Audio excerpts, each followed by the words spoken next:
என்ன பார்த்தான், பார்த்துட்டு போட்டு கொடுத்தான். 10 years விசா அப்ளை பண்ணி கொடுத்தான். என்ன நினைச்சானா 10 years விசா ஓகே பண்ணி கொடுத்துட்டான். அப்போ நான் சொல்றது என்னன்னா, அங்க ஒரு அதிகாரம் துப்பாக்கியும் இதுவும் இருந்ததால அவங்ககிட்ட வெறும் வில்லு அம்பது. ஒருவேளை அவங்ககிட்ட துப்பாக்கி இருந்தா இவங்க அங்க போய் குடியேறிக்க முடியாது.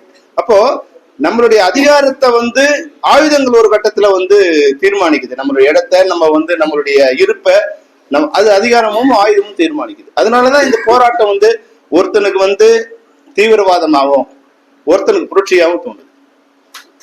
இது புரட்சியும் அது யாரும் இது பண்ண முடியாது, யாரும் டிஃபைன் பண்ண முடியும். இது எது தீவிரவாதம் சொல்ல முடியும்? தீவிரவாதம் சொல்றவனுக்கு இன்னொரு வேறு பார்த்தா அது புரட்சியா தோணும். அதனால அதை சுமந்துட்டு தான் இப்போ பிரபாகர் வந்தார். ஆனா அதுல 2-3 விஷயங்களை அவர்கிட்ட நான் சொல்ல விருப்பப்படுறது என்னன்னா, இந்த மைக்கு ஹிட்லர் கண்டுபிடிச்சாரு, அதனால பேசுறதுக்கு பயமா இருக்கு. ஹிட்லர் மைக்கை கண்டுபிடிச்சான், மைக்கோட இருந்திருந்தானா உலகத்தை ஆண்டு இருப்பான். மைக்கு அப்புறம் துப்பாக்கி எடுத்தான். ஆனா அந்த மைக்கை ஸ்டாலின் பயன்படுத்தினான். அதனாலதான் இவனை ஹிட்லரை பூமியோட தரையோட தரைக்குள்ள போய் ஒளிஞ்சிக்க வேண்டிய கட்டாயத்தை எது ஏற்படுத்துச்சுன்னா மைக்கு தான் ஏற்படுத்துச்சு.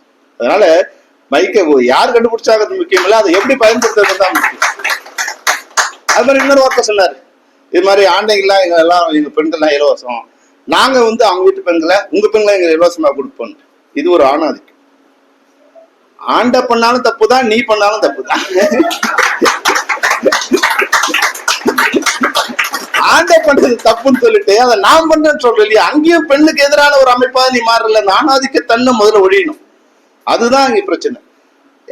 ஏன்னா நான் திராவிடர் கழகத்துல எங்க அப்பா திராவிடர் கழகத்தோட தமிழாசிரியர் திராவிடர் கழகத்துல. அப்ப சொல்லும்போது ஒரு தடவை சொன்னாங்க, நான் பெண்களுக்கு என்னோட ஒய்ஃபுக்கு ஃபுல்லா சுதந்திரம் கொடுத்துருவோம் சார். நான் எங்க அப்பா சொன்னாரு, நீ யாரா கொடுக்கறது, நீ யார் கொடுக்கறது, நீ இப்படி சொல்லுனாரு. அதாவது அவள் சுதந்திரத்தை நான் பறிப்பதில்லைன்னு சொல்லு, அது சரியானதா இருக்கும். அவளுக்கு நான் சுதந்திரம் கொடுக்க சொல்றது நீ கிடையாதுடான்னு. இது வரைக்கும் அவள் சுதந்திரத்தை நம்ம எல்லாம் பறிச்சுக்கிட்டோம்டா அப்படி சொல்லிதான் எங்களை என் சகோதரிக்கோ என் தாய்க்கோ என் மனைவிக்கோ இப்போ வரும்போது ஈக்குவல் சுதந்திரமா இருக்கும். மற்றவங்க பார்க்கும்போது இவன் ஒரு ஜால்ரா போடுறான் இல்ல பொண்டாட்டி தாசன் மற்றவங்க சொல்லலாம். ஆனா இங்க ஆணும் பெண்ணும் சமம், மனிதனும் மனிதனும் சமம். இதுதான் உலகம். பெரிய தத்துவமா வேண்டாம். இந்த 2 விஷயங்களை மட்டும், ஆணும் பெண்ணும் சமம், மனிதனும் மனிதனும் சமம், இதெல்லாம் எவன் நினைக்கிறானோ அவன் தான் மனிதன். பெரிய நம்ம டெஃபினிஷன்லாம் அவனுக்கு பெருசா தேவையில்லை. ஆனா இங்க அந்த இது இங்க இல்லை. அதுதான் இங்க விஷயம். இதுல ஒரு நல்ல வார்த்தை நான் படிக்கும்போது சொன்ன, நானோ தீண்டத்தகாதவன், ஆனால் அதிகமாக தீண்டப்பட்டது என் உடல் தான். அந்த வார்த்தை அது சொல்லும் போது நான் ஊர்ல இருக்கேன் இல்லையா, எங்க ஊர்ல இருக்கும்போது இந்த பிரச்சனைலாம் நாங்க பார்த்திருக்கோம். அப்போ உண்மையிலே இவர் சொன்ன ஒரு உண்மை இருக்கு. ஆண்டைகளுக்கு அந்த ஊர் பட்டியலின பெண்கள் அவங்க எந்த கேள்வியெல்லாம் வரணும். ஆனா எப்படி அது கொஞ்சம் கொச்சையா இருக்கும். ஆனா சொல்றேன், என்ன பண்ணுவாங்கன்னா அவங்கள படுக்க வச்சுட்டு மேல வாழை இலை போட்டு மேல 2 ஓட்டை கீழே ஒரு ஓட்டை போட்டு அவளோட உறவு கொள்வாங்க. இது ஏன்னா அவ தீட்டு, அவளை தொட்டா தீட்டு. இதுதான் அவங்க உறவு கொள்ற தன்மை. ஒரு தடவை ஒரு பஞ்சாயத்து அடிச்சு இது மாதிரி பண்ணும்போது அவ கர்ப்பமாயிட்டாங்க. அப்போ பஞ்சாயத்து வருது. இப்ப அந்த பொண்ணை இன்னைக்கு வச்சு கேக்குறாங்க, யார் சொன்னா, அவ கடைசி வரைக்குமே சொல்லல. அவங்க அப்பா அவங்களுக்கு என்ன அவ சொன்ன ஒரு வார்த்தை, இல்ல அந்த சமயத்திலேயாவது அவர் தொட்டார்ல, தொட்டதால அவன் மேல அவளுக்கு பிரிய வந்தது. அந்த சமயத்துக்கு மத்தவங்களாம் என்ன தொட கூட இல்ல, அந்த சமயத்திலேயாவது அவன் என்ன தொட்டான் இல்ல. அப்போ எவ்வளவு அந்த அங்கீகாரத்துக்காக இந்த மனிதர்கள் எவ்வளவு ஆசைப்படுறாங்கன்னு புரிஞ்சுக்க. அங்கீகாரம் தான் உலகத்துல மிகப்பெரிய இது. நீங்க தமிழ்நாட்டை பொறுத்த வரைக்கும் காங்கிரஸ் தலித்துக்கு எதிரான கட்சி. இங்க தமிழ்நாட்டை பொறுத்த வரைக்கும் தலித்துகளுக்கு நான் சொல்றது ஒரு 10 வருஷத்துக்கு முன்னாடி இருக்கிறது அப்போ திமுகவோ அண்ணா திமுகவோ தான் தலித்துகளுக்கு ரொம்ப நெருக்கமான கட்சி. அது உண்மையும் கூட. ஏன்னா நாங்க சின்ன வயசுல இருக்கும்போது என்னன்னா காங்கிரஸ் கேண்டிடேட்லாம் பிரச்சாரத்துக்கு வந்தாங்கன்னா ஒரு ஆலமரத்துக்கு எல்லாரும் எங்கெல்லாம் உட்கார வச்சிருவாங்க. குறிப்பா சேரியில இருக்காங்கன்னா அவங்க எல்லாரும் அவங்க உட்கார வச்சிருவாரு. உடனே ஒரு சேர் போடுவாங்க, இவர் வருவாரு, எல்லாரும் உட்காந்துக்கணும், சேர் போடுவாங்க, வருவாரு, இவர் உட்காருவாரு. பக்கத்துல சொல்லுவாரு, ஐயா நிக்கிறாரியா, எல்லாருக்கும் கையில ஓட்டு போட்டுங்க, இல்ல மாடு பசுங்கனுக்கு ஓட்டு போடுங்க இப்படிங்கிற மாதிரி சொல்லுவாங்க. ஆனா டிஎம்கே கேண்டிடேட் வரும்போது என்னன்னா நேரா சேரிக்குள்ள போயிடுவான். சேரிக்குள்ள போயிட்டு வீட்டுக்குள்ள போயிட்டு அந்த அம்மா காலில் விழுந்து, அம்மா எனக்கு ஓட்டு போடுவான்னு சொன்ன உடனே மொத்த ஓட்டு மாறி போச்சு. மொத்தம் அப்போ எனக்கு என்ன ஆச்சுன்னா அங்கீகாரம் கிடைச்சது. என்ன மனிதனா நினைச்சு ஒருத்த வந்து என் வீட்டுல என் வீட்டு வாசப்படியே கேட்டாங்க. இதுதான் 50 வருஷம் வரைக்கும் நீ திமுகவும் அண்ணா திமுகவும் சேரிகள்ல உயிரோடு இருக்கிறதுக்கு காரணமே அவங்கள அங்கீகாரம் பண்ணாங்கிற ஒரே ஒரு இது 50 வருஷம் முன்னாடி. இது அப்படியே நான் இங்க ஆந்திராவுக்கு போகும்போது பாத்தீங்கன்னா ஆந்திராவில் பெரும்பாலும் சேரிகள் வந்து காங்கிரஸோட கோட்டையா இருக்கு. இது எப்படி வந்து இங்க இந்த பாட்டில வந்து ஒரு 10 கிலோமீட்டர் இந்த சைடு வந்து காங்கிரஸ் வந்து தலித்துக்கு எதிரியாவும், அந்த பக்கம் இருக்கிற இது வந்து காங்கிரஸுக்கு கோட்டையாவும் எப்படி மாறுச்சு அப்படின்னா, அங்க வந்து அம்பேத்கர் சிலைக்கு அப்புறம் இந்திரா காந்தி சிலை தான் ஆந்திரா முழுக்க இருக்கு. சேரிகள்லாம் இந்திரா காந்தி அம்மா சிலை தான். எதுக்குன்னா அந்த ரெட்டை டம்ளர் முறையை வந்து அவங்க ஆட்சியில் இருக்கும்போது ஒழிச்சிருக்காங்க. காங்கிரஸ் ஆட்சியில் இருக்கும் ஆந்திராவில் ஒழிச்சிருக்காங்க.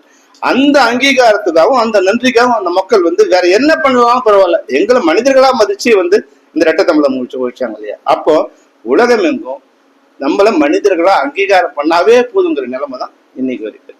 அதை தான் வந்து இதுல வந்து நான் விபச்சாரிகள் எல்லாம் வந்து பல இடங்கள்ல வந்து அவ வந்து தேன்மொழியாவா இருக்கட்டும், இல்ல வந்து டிரைவரோட மகளாவா இருக்கட்டும், எல்லா கதாபாத்திரமும் பிரபாகர் தான் வேற ஒரு கேரக்டரா இருந்து மாறி மாறி அவர் வந்து அவரோட கூக்குரலை வந்து வேகமா ஒலிக்கிறார்.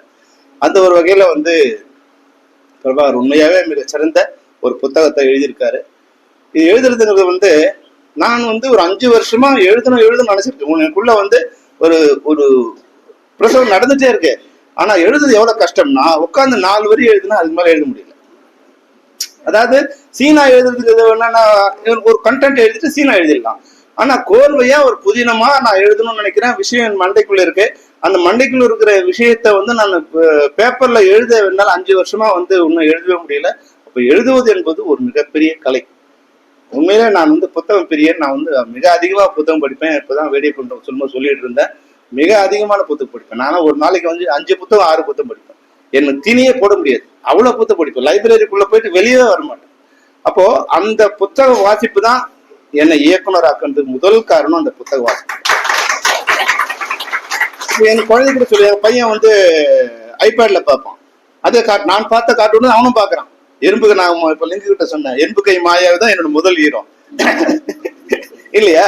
ஆனா என் பையன் அதான் பாக்குறான் அவன்.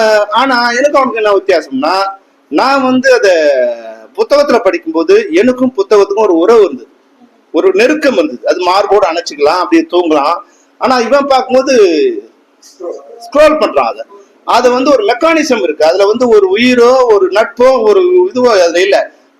அவன் பிடிக்கலையா டக்கு டக்குன்னு வந்து அதை வந்து ஸ்க்ரோல் பண்ணி அதை கொண்டு போறான்.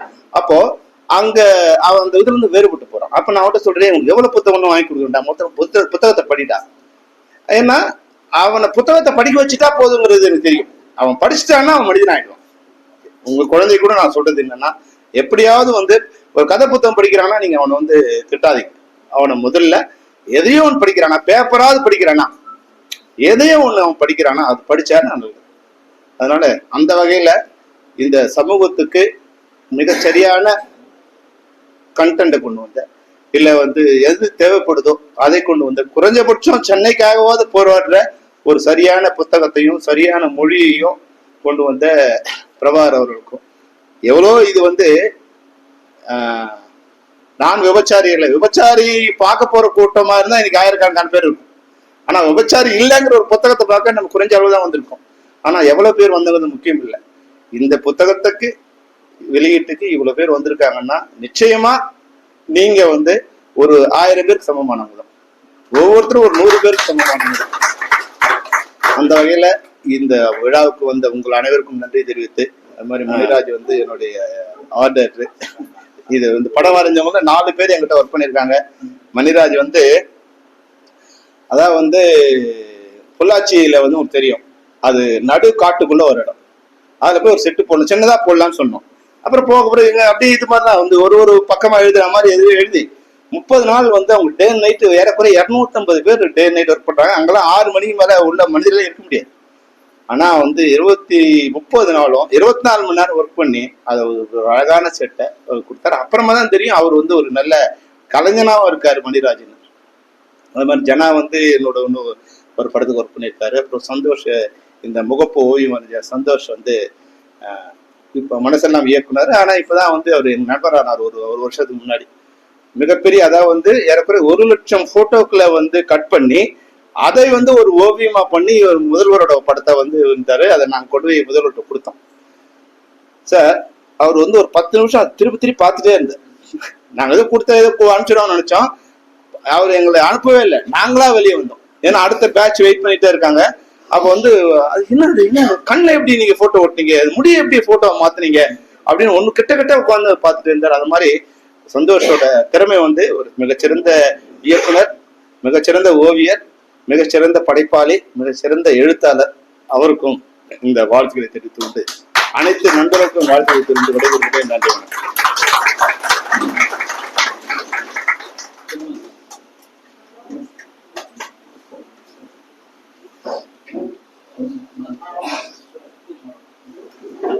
விழா மிக சிறப்பாக நடைபெற்று முடிந்திருக்கிறது.